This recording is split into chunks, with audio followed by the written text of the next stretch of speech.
Brought to you by GTA. We start with you. Fresh off the plane, Governor Lynda Aguon says she was clueless about the controversial firing of State Historic Preservation Officer Lynda Aguon. I just found out yesterday on my way back, so I don't have any details. I don't have any reaction to it right now. I'm going to be meeting with my people to figure out, what the issue was, what was the concern. The issue? Aguon's union rep, Bob Koss, says her termination was retaliation for a grievance she filed against Parks and Rec head Rich Ibanez.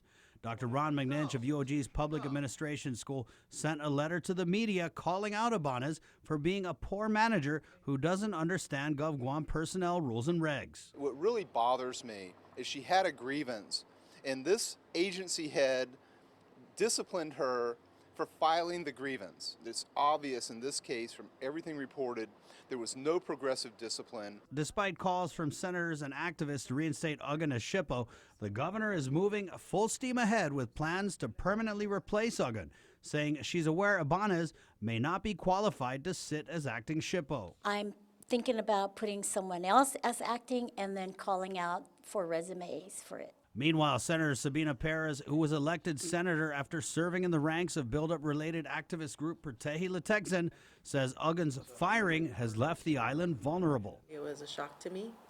It was unexpected.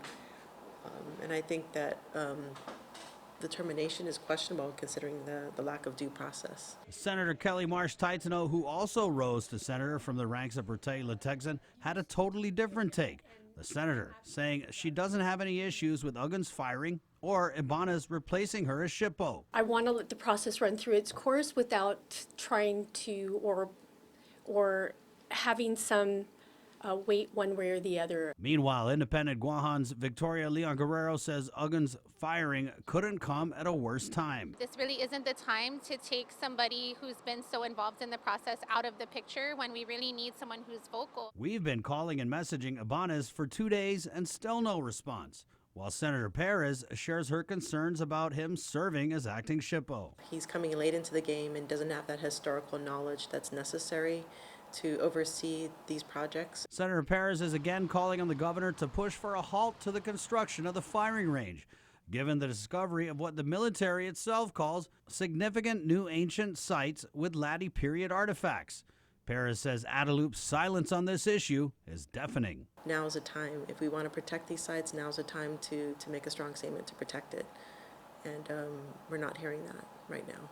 While nearly 24 activist groups have called for a meeting with the Magahaga to talk about their concerns with the way the military is handling the discovery of new ancestral sites and the artifacts in them, Leon Guerrero tells KUAM News the military has good programs in place, citing what she says is their protection of the last mature fire tree on Guam. We asked her if she was concerned about the military's handling of artifacts on ancient sites. They found artifacts. They haven't yet, I think, validated whether it's a historic artifact or not. That's in the process. But the process is like any other development outside of the base. Independent Guahan, meanwhile, disagreed with the governor's assertion that there isn't a problem with the way the military handles ancestral sites and artifacts. I don't believe the military knows how to respectfully treat our historical and culturally significant and sacred sites because their goal is one thing, which is to build their base, and they will move anything that's in the way. For Guam's News Network, Chris Barnett reports. Brought to you by GTA. We start with you.